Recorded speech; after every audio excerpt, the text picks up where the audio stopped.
నమస్తే. ఎన్ఎస్ ఛానల్‌కు స్వాగతం. గత నెలలో జరిగిన తెలంగాణ అసెంబ్లీ ఎన్నికల్లో వికారాబాద్ నియోజకవర్గం కాంగ్రెస్ పార్టీ అభ్యర్థిగా గౌరవనీయులు మాజీ మంత్రివర్యులు శ్రీ గడ్డం ప్రసాద్ కుమార్ భారీ మెజార్టీతో గెలుపొందినందున తిరుమల వెళ్లి మొక్కు తీర్చుకోవడం జరిగిందని మర్పల్లి మండల కాంగ్రెస్ పార్టీ అధ్యక్షులు యు. రవీందర్ అన్నారు. మొక్కు చెల్లించుకున్న వారిలో బీసీసీఎల్ మండల అధ్యక్షులు కె. సర్వేశ్వర్, కాంగ్రెస్ పార్టీ యువ నాయకులు ఎం. ఈశ్వర్, భూచాన్పల్లి కాంగ్రెస్ పార్టీ అధ్యక్షులు బి. వెంకట్రామరెడ్డి, పంచలింగలరాజు తదితరులు పాల్గొన్నారు. నిరంతరం వార్తలను చూస్తూనే ఉండండి మీ ఎన్ఎస్ ఛానల్.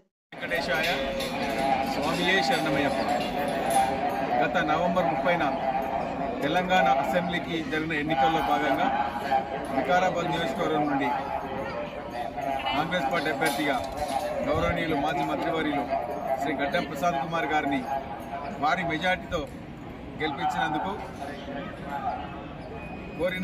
కోరిక మొక్కు తీర్చుకోవడానికి మర్పల్లి మండల కాంగ్రెస్ పార్టీ తరఫున ఈ వెంకటేశ్వర స్వామి తిరుమల సన్నిధికి రావడం జరిగింది.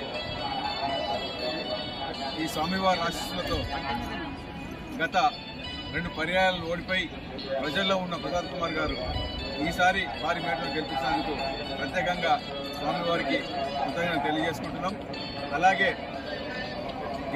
ఎమ్మెల్యే గెలుపొందడంతో పాటు ముఖ్యమంత్రి రేవంత్ రెడ్డి గారు ప్రసాద్ కుమార్ గారికి మంచి ప్రాధాన్యత ఇచ్చి అసెంబ్లీ స్పీకర్గా ఎన్నుకోవడం కూడా చాలా శుభపరిణామం.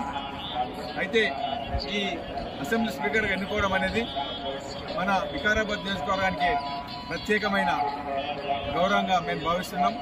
రాబోయే రోజుల్లో వికారాబాద్ నియోజకవర్గంతో పాటు వికారాబాద్ జిల్లాను కూడా అన్ని రంగాల్లో కూడా అభివృద్ధి పరుస్తారని చెప్పేసి ఆశిస్తున్నాం. ప్రసాద్ కుమార్ గారు పేదల మనిషి, ఎప్పుడు నిరంతరం శ్రమజీవి, ప్రజల కోసమే పాటుపడే ప్రసాద్ కుమార్ గారిని మరెన్నో ఉన్నత శిఖరాలకు తీసుకుపోవాలని చెప్పేసి ఆ వెంకటేశ్వర స్వామిని కోరుకుంటున్నాం. అలాగే ఇప్పుడు వికారాబాద్ నియోజకవర్గంతో పాటు వికారాబాద్ ఉమ్మడి రంగారెడ్డి జిల్లాలో కూడా కాంగ్రెస్ పార్టీ అభివృద్ధితో పాటు అన్ని రంగాల అభివృద్ధి సంక్షేమ కార్యక్రమాలతో పాటు పెద్ద ఎత్తున అభివృద్ధి కార్యక్రమాలు చేపడతారని చెప్పేసి ఆశిస్తున్నాం. వచ్చే పార్లమెంట్ ఎన్నికలతో పాటు స్థానిక ఎన్నికల్లో కూడా కాంగ్రెస్ పార్టీ విజయదుందు మోగించాలని కోరుకుంటూ ఆ తర్వాత మళ్ళీ మేము ఈ వెంకటేశ్వర సన్నిధికి వచ్చి మేము మళ్ళీ మొక్కు తీసుకుంటామని చెప్పి కోరుకుంటున్నాం.